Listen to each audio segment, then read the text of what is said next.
We got a 2008 Porsche Boxster here today, and it's been smoking like crazy on startups.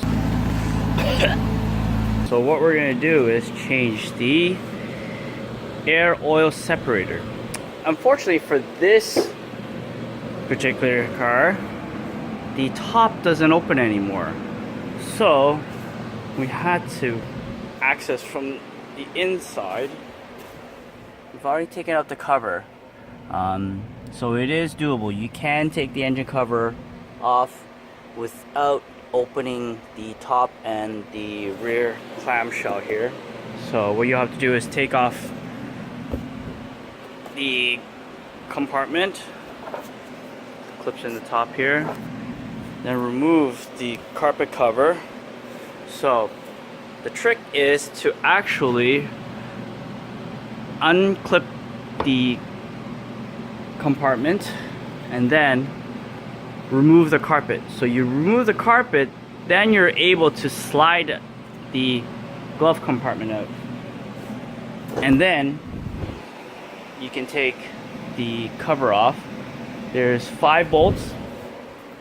I have them right here. There are 5 Torx bolts. So that holds the engine cover, and once we get in here, our air oil separator is actually right here. So it's on the right side of the car. So we've already disconnected the hose here, and there's actually a lot of oil inside the tube. That's where I'm putting this. So there shouldn't be any oil in there. So we're going to change out this component. So I've taken one bolt out. It's a reverse Torx. It's a E10.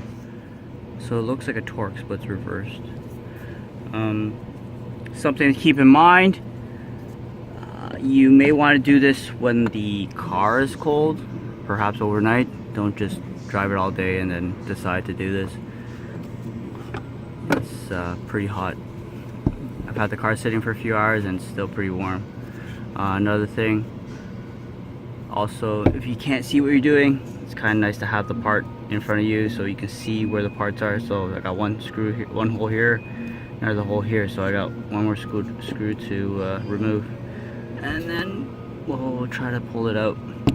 There's this one hose here. This hose is a little difficult to get at, so I'm going to try to unbolt the component and then pull it out and see if I get more space to unclip that hose.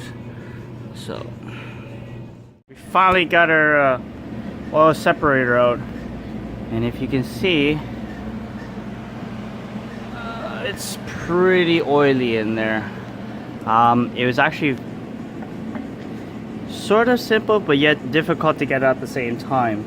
There's a hose that was attached to this bottom port, and there's a clamp there, and it is very difficult to access it. The easiest way to get it was actually with needle nose pliers, right angle needle nose pliers. I'll take a picture of it later when I get back up, but that was really difficult, so I had to clamp the clamp and move it down a bit and just pull the hose off. So we're gonna put the new one in. Maybe we'll crack this open to see how the diaphragm looks. It theoretically should be cracked, so we'll take a look. Okay, we got our oil separator cracked open, and here's the diaphragm.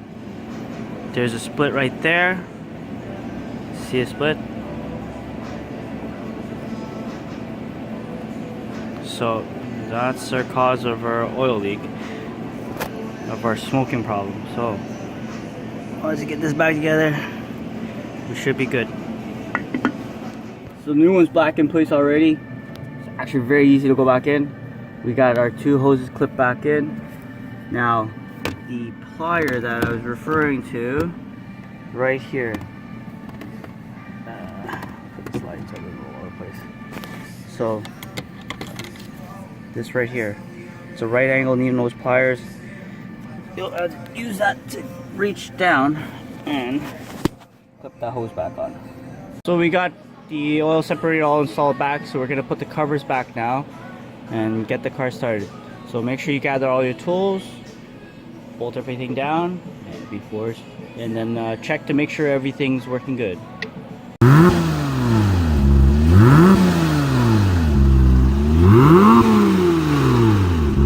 No more smoke.